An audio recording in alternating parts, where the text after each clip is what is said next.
لله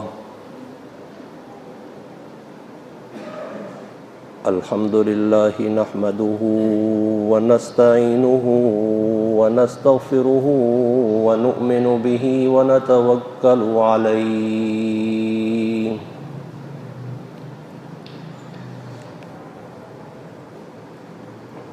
ونعوذ بالله من شرور أنفسنا ومن سيئات أعمالنا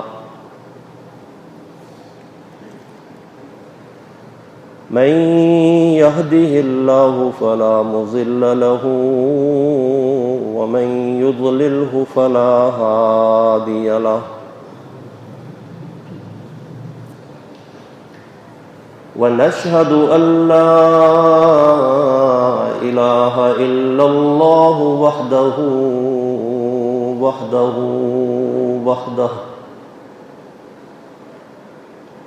لا شريك له ولا نظير له ولا ند له ولا مثل له ولا مثال له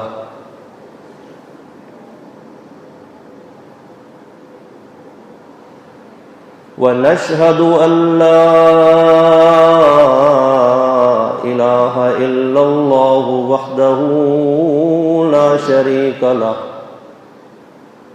ونشهد أن محمدًا عبده ورسوله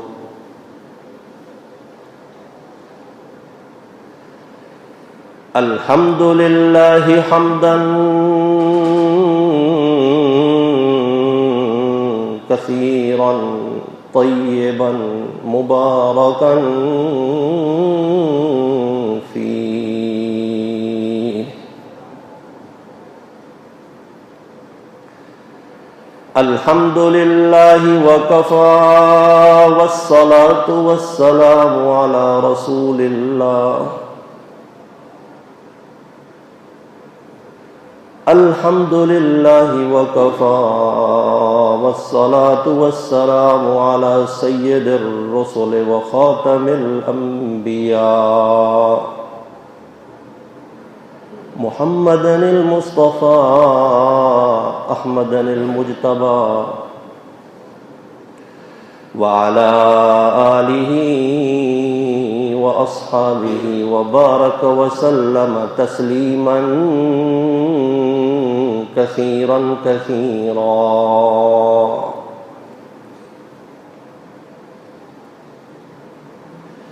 أما بعد فأعوذ بالله من الشيطان الرجيم بسم الله الرحمن الرحيم قل اللهم مالك الملك تؤتي الملك من تشاء وتنزع الملك ممن تشاء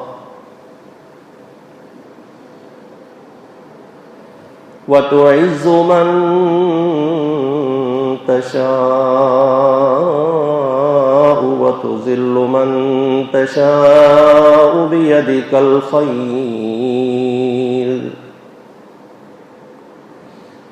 إنك على كل شيء قدير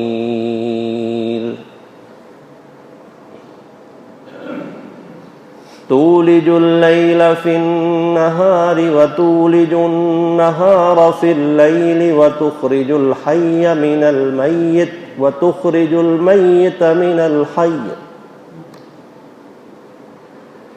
وترزق من تشاء بغير حساب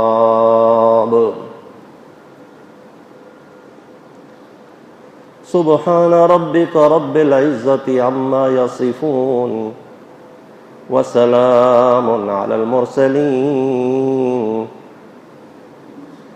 والحمد لله رب العالمين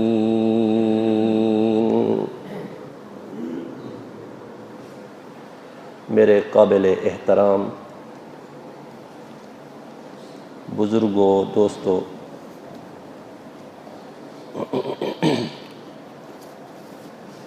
وفاق المدارس العربیہ پاکستان کے امتحانات کا سلسلہ چل رہا ہے،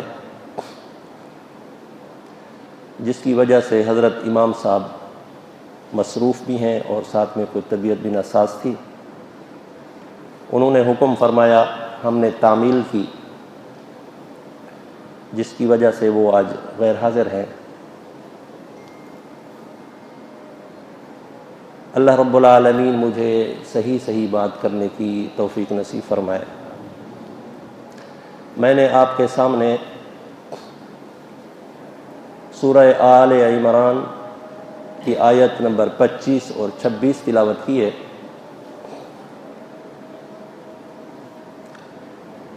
اس سے پہلے کہ میں اس کا ترجمہ اور خلاصہ بیان کروں، مناسب ہے کہ اس کا شان نزول بیان کیا جائے، پھر اس کے بعد آگے بات کو بڑھا دیں گے۔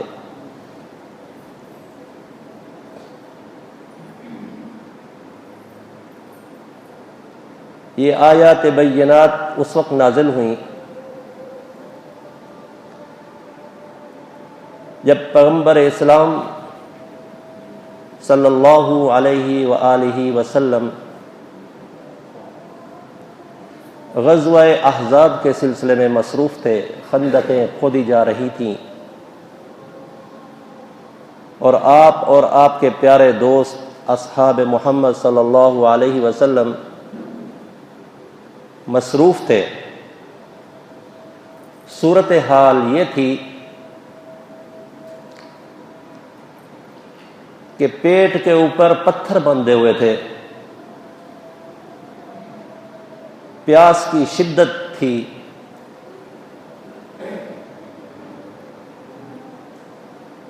خوف کا عالم تھا، دشمن سر پر تھے۔ اس وقت پیغمبر اسلام صلی اللہ علیہ وآلہ وسلم کی پاک زبان مبارک سے یہ ارشاد نکلے، فرمایا، میرے ساتھیوں، میرے پیاروں، میرے صحابہ، ان قریب میں دیکھتا ہوں یہ تمہاری مشکلات، تمہارے مسائل، تمہاری مصیبتیں، تمہاری پریشانیاں ان قریب ختم ہو جائیں گی۔ وہ وقت دور نہیں ہے کہ جب قیصر و کسریٰ کے خزانے، ان کے تاج اور تخت تمہارے قدموں میں ہوں گے۔ اللہ اکبر، کتنی بڑی بات ہے۔ صورتحال یہ ہے کہ پیٹ خالی ہے، پیٹ پہ پتھر بندھے ہوئے ہیں، بھوک اور پیاس کا یہ عالم ہے کہ آقا نامدار احمد مجتبی محمد مصطفیٰ صلی اللہ علیہ وسلم نے تین پتھر باندھے ہوئے ہیں، اور ارشاد فرما رہے ہیں کہ وہ وقت آنے والا ہے، قریب ہے، کہ قیصر و کسریٰ کے خزانے تمہارے قدموں میں ہوں گے۔ عقل تسلیم نہیں کرتی، دماغ ماننے کو تیار نہیں ہے، لیکن آگے کون تھے؟ تربیت یافتہ شاگرد، تربیت یافتہ صحابہ۔ انہوں نے آمنا و صدقنا کہا، حضور جو کچھ کہا سچ کہا۔ یہ خبر چلتے چلتے منافقین، مشرکین، کفار کے پاس پہنچی۔ انہوں نے بات کا پتنگڑ بنانا تھا، انہوں نے یہ بات پکڑ لی، ارے آ جاؤ بھائی، آج تمہیں نئی خبر دیتے ہیں کہ وہ دیکھو وہ کہتے ہیں۔ وہ کیا کہتے ہیں؟ ارے وہ کہتے ہیں کہ جی ایران اور عراق اور وہ جو قیصر و کسریٰ اور وہ جو ہیں وہ ان کے خزانے اور وہ تمہارے قدموں میں۔ صورتحال ان کی یہ ہے کہ ان کے پیٹ پیچھے لگ گئے، پینے کو پانی نہیں، کھانا کھانے کو نہیں، پینے کو پانی نہیں، پہننے کو کپڑے نہیں، صورتحال یہ ہے کہ اٹھ بیٹھ نہیں سکتے، اپنی حفاظت کے لیے خندقیں کھود رہے اور باتیں کرتے ہیں جناب والا کیسر و کسرا کی۔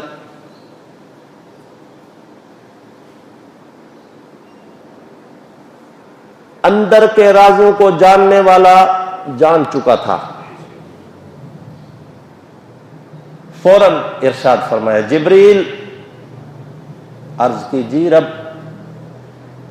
فرمایا جا کے محمد صلی اللہ علیہ وسلم کو میرا پیغام پہنچا دے اور انہیں فرما کہہ دیجئے قل اللہم مالک الملک تؤتی الملک من تشاء،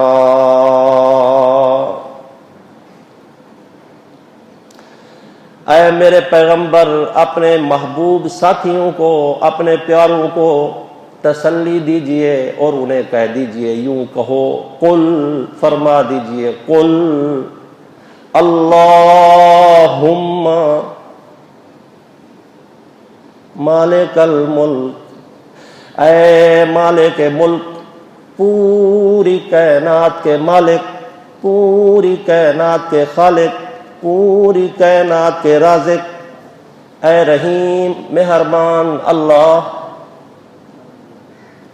تؤتی الملک من تشاء، تو جسے چاہے ملک اور ملکیت اور ملک عطا کر دے، کوئی پوچھنے والا نہیں،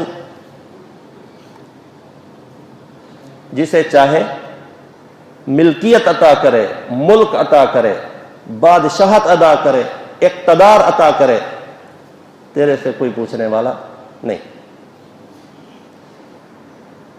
وَتَنزِعُ الْمُلْكَ مِمَّن تَشَاءُ وَتَنزِعُ الْمُلْكَ مِمَّن تَشَاءُ، دے کر لے لے تو بھی پوچھنے والا کوئی نہیں، دے کر لے لے۔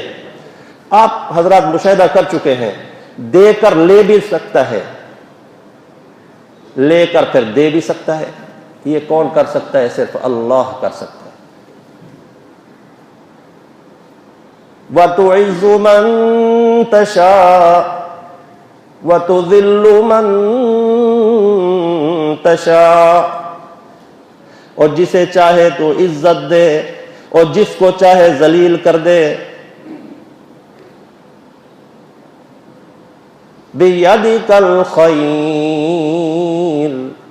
یہ ساری خیر اور بھلائیاں کس کے ہاتھ میں ہیں؟ اللہ کے ہاتھ میں۔ إِنَّكَ عَلَى كُلِّ شَيْءٍ قَدِيرٌ، بے شک وہ ہر چیز کے اوپر قادر جو ہوا، زندگی پر قادر، موت پر قادر، دن اور رات پہ قادر، زمین اور آسمان پہ قادر، اس کی قدرت ہر وقت ہر لمحہ موجود۔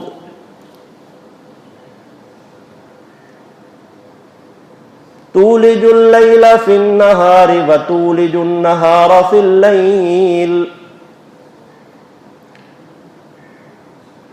دن کی روشنی میں سے رات کو لے آنا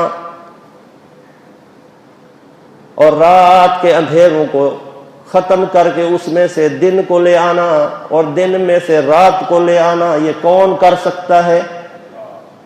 کوئی ہے کائنات کے اندر اتنی قوت والا، اتنی طاقت والا، اتنی دبدبے اور حشمت والا، اتنی زور اور پاور والا یہ کر سکے؟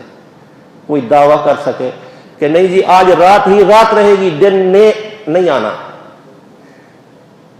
کوئی کہہ سکتا ہے آج سارا دن ہی رہے گا، رات کے آنے کے کوئی چانسز نہیں ہے؟ ان اللہ علی کل شیء قدیر، یہ ساری طاقت اور ساری قدرت اور ساری قوت صرف اللہ کے پاس ہے۔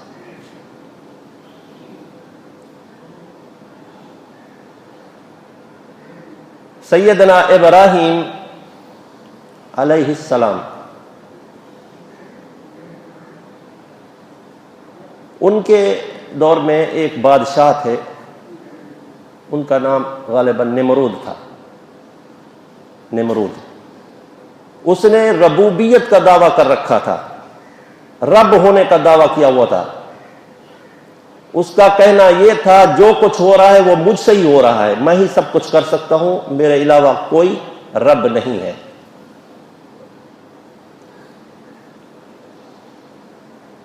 اس کو پتہ چلا کہ ابراہیم علیہ السلام مجھے رب نہیں مانتے، لہذا گرفتار کرو جی۔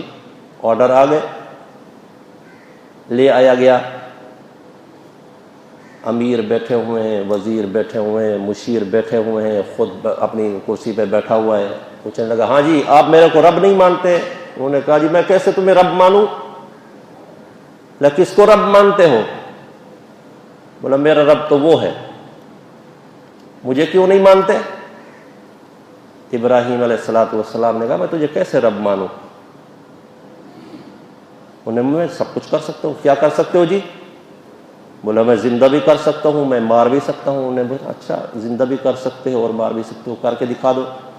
لکھنے والوں نے لکھا ہے کہ قید میں دو لوگ تھے، ایک کی رہائی کا پروانہ ہو چکا تھا، اس کو بلایا اور اس کو سولی پہ چڑھا دیا، اور دوسرے کی جو سولی پہ چڑھانے کا تھا اس کو آزاد کر دیا۔ لو جی ہم کر سکتے ہیں، مار بھی سکتے ہیں اور زندہ بھی کر سکتے ہیں۔ حضرت ابراہیم علیہ السلام نے انہیں فرمایا اچھا یہ بھی کر سکتے ہیں۔ فرمایا میرا رب تو وہ ہے۔ یہ بھی سورۃ بقرہ کی آخری آیتیں ہیں، آیت الکرسی کے بعد اس میں یہ واقعہ لکھا ہے۔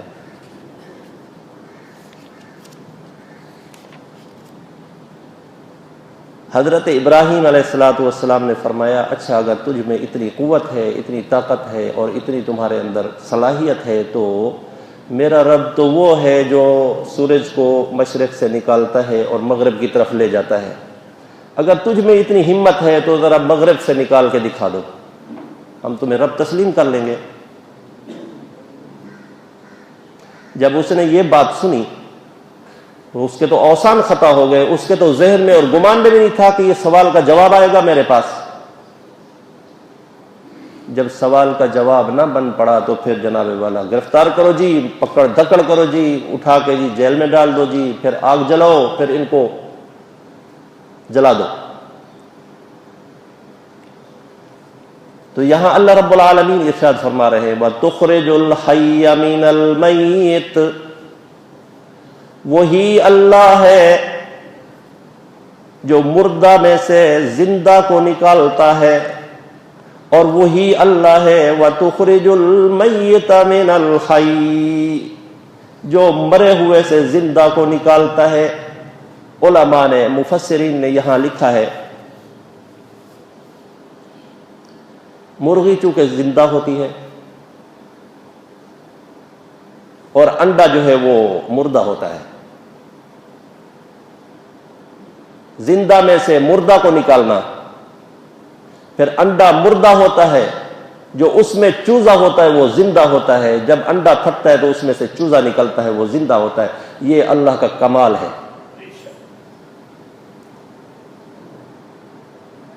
یہی اللہ ہے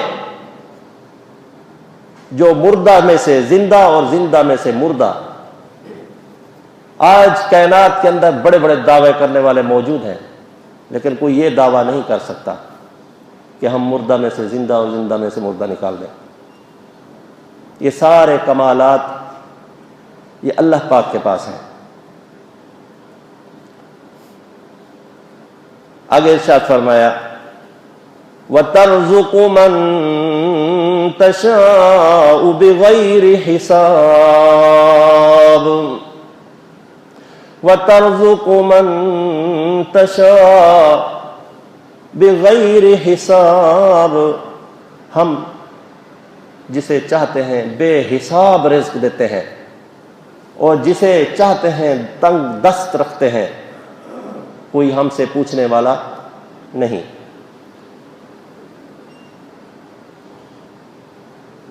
کسی کو تاج سلطانی اور کسی کو ٹکڑے در در کے۔ فرمایا یہ ہے مالک تیری مرضی، جس کو چاہے جدھر کر دے۔ یہ اللہ کے فیصلے ہیں۔ کسی کو عروج، بلندی، دبدبہ اور حشمت، قوت اور طاقت عطا کرتے ہیں، اور کچھ کو کمزور رکھتے ہیں۔ یہ سارے فیصلے اللہ کے ہیں۔ کچھ صحت اور سلامتی کے ساتھ ہیں، کچھ بیمار ہیں، یہ بھی اللہ کے فیصلے ہیں۔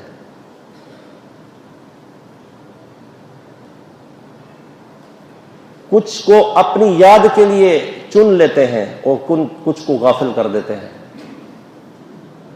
یہ بھی اللہ کے فیصلے ہیں۔ وَتَرْزُقُ مَن تَشَاءُ بِغَيْرِ حِسَابٍ، ہم جسے چاہتے ہیں بے حساب رزق عطا کرتے ہیں۔ اللہ رب العالمین ہم سب کو قرآن پاک پڑھنے کی، سمجھنے کی توفیق نصیب فرمائے۔ چونکہ صورتحال اس وقت کرونا کی جو صورتحال آپ حضرات کے سامنے ہے، حفظ ما تقدم کی بنیاد پر جیسے انتظامیہ نے مسجد کے اندر مکمل انتظام کیا ہوا ہے، ماسک کا، صفائی کا، ستھرائی کا، قابل تحسین ہے یہ انتظامیہ جو آپ کے صحت اور سلامتی کے لیے اتنا فکر کرتے ہیں۔ لہذا آپ حضرات سے بھی تعاون کی درخواست ہے کہ آپ بھی اپنے ماسک کو اہتمام کے ساتھ گھر سے ضرور پہن کے آئیں۔ اگر بھول جائے تو یہاں بھی انتظام ہوتا ہے۔ دوسری گزارش کی تھی کہ ڈسپلن جو ہے وہ انتہائی ضروری ہے۔ نشانات جو لگے ہوئے ہیں، SOPs کا مکمل طور پر خیال رکھیں، اپنی صحت کا خیال رکھیں، اپنے پاس والے کا خیال رکھیں۔ یہ ہمارے اور آپ سب کا فائدہ اسی میں ہے۔ اور آج چونکہ صدر پاکستان کی طرف سے بھی یوم دعا منانے کا کہا گیا ہے، تو اس کے لیے بھی ہم آپ سے سب سے یہی گزارش کرتے ہیں، دعا کریں اللہ پاک ہم سب کو اس آفت سے اور مصیبت سے نجات عطا فرمائے، پوری دنیا کو اس اذیت سے اللہ تبارک و تعالی محفوظ فرمائے، آپ کی ہم سب کی جان، مال اور عزت اور آبرو کی اللہ حفاظت فرمائے، بچوں کو، بڑوں کو صحت اور سلامتی نصیب فرمائے۔ اللہ رب العالمین مجھے آپ کو اس پر عمل کرنے کی توفیق عطا فرمائے۔ اقول قولی ھذا والحمد للہ رب العالمین۔